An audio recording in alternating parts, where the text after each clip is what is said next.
জার্নিটার মধ্যে দিয়ে গেলাম, তখন আমার ফিল হলো যে আমি ধর অনেক কিছু সাফার করে করে এসেছি, যেমন বাচ্চাদের আপনি কিছু মিলে খুবই অ্যাবসার্ড একটা টাইম যায় সবার লাইফে আমার মনে হয়।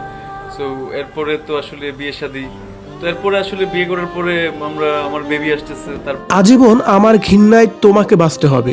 শরীফুল রাজের উদ্দেশ্যে এ কেমন হঠাৎ করেই কথা বলছে চিত্রনায়িকা পরিমণি। রাজের সাথে আবার নতুন করে কি হলো, কেন তিনি এই কথা বলছে, তাও আবার গভীর রাতে? ভিউয়ার্স, এই বিষয়ে জানতে সম্পূর্ণ ভিডিওটি দেখে সঙ্গে থাকুন। 2021 সালের 17 অক্টোবর গোপনে বিয়ে করেন ঢাকায় সিনেমার আলোচিত চিত্রনায়িকা পরিমণি ও নায়ক শরীফুল রাজ। বছর গড়াইতে তাদের সংসার আলো করে আসে প্রথম পুত্র সন্তান শাহী মোহাম্মদ পণ্য। সন্তান জয়লাভের 1 বছর পরই বিচ্ছেদের পথে হাঁটেন রাজপরি দম্পতি।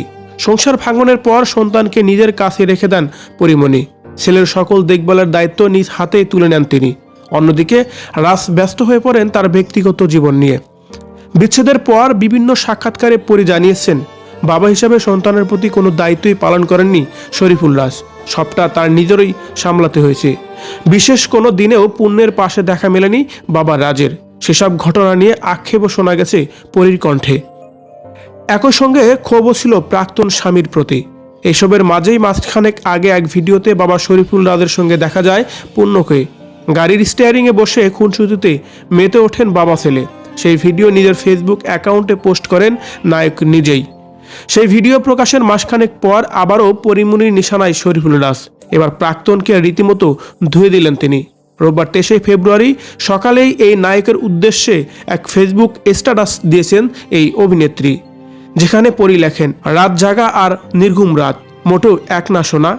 মা হয়ে দেখো শুধু, বাচ্চার গায়ে একটা মশার কামড়ও নিতে পারবা না। আর সেখানে বাচ্চার 160 জ্বর তো মায়ের দম বন্ধ হয়ে যাওয়ার মতো। অভিনেত্রী এরপর লেখেন, তার উপর একা মা হয়ে বাচ্চার এই ফেস নেওয়া যায় না, জাস্ট ট্রাস্ট মি। রাত জেগে নেটফ্লিক্স, বন্ধুরা পার্টি, আড্ডা, লং ড্রাইভ অথবা র্যান্ডম ফেসবুকে স্ক্রলে লেবে থাকা সবই উপভোগ্য। শুধু বিষাদ লাগে এই বাধ্য হয়ে থাকা দায়িত্বের বেড়াজাল, তাই না? কাদের লাগে জানেন? যারা সুযোগ বুঝে বাচ্চার সাথে কয়েক সেকেন্ডের ভিডিও রেকর্ডের মিথ্যা ইমোশনাল শেয়ার করে সোশ্যাল মিডিয়ায়। শুধু মায়েদেরও এসব বিষাদ লাগে না। এরপর শরীফুল রাজকে উদ্দেশ্য করে পরিমণি বলেন, একবার ভাবো তো, দিনের শুরু থেকে শেষ অবধি কি কি করে একজন মা। তুমি ভাবতেও পারবা না, জানোয়ার। ভাবা লাগেনি তো বাবাদের কখনো। যারা বাবা হয় তারা সব জানে, জেনেই সব আগলে রাখে।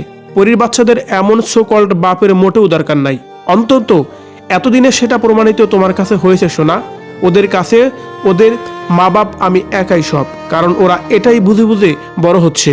কিন্তু আমাকে বুঝ দেওয়ার মতো তোমার কিচ্ছু নেই সোনা জীবনে আর। প্রাক্তনের প্রতি ঘৃণা প্রকাশ করে পরিমণি লিখেছেন, আমি সব মাপ করলেও আজীবন আমার এই ঘেন্নায় তোমাকে বাঁচতে হবে সোনা। মরে গেলেও তো বেঁচেই যেতা। হসপিটালের আপডেট তো যায় শোনা তোমার ফোনে। এসব দেখে অন্ধ হয়ে যাও না কেন তুমি? কিছু ঘেন্না খোলাই হয়। এভাবেই যেন কথাগুলা শরীফুল রাজের উদ্দেশ্যেই সরাসরি বলতেছিলেন চিত্রনায়িকা পরিমণি।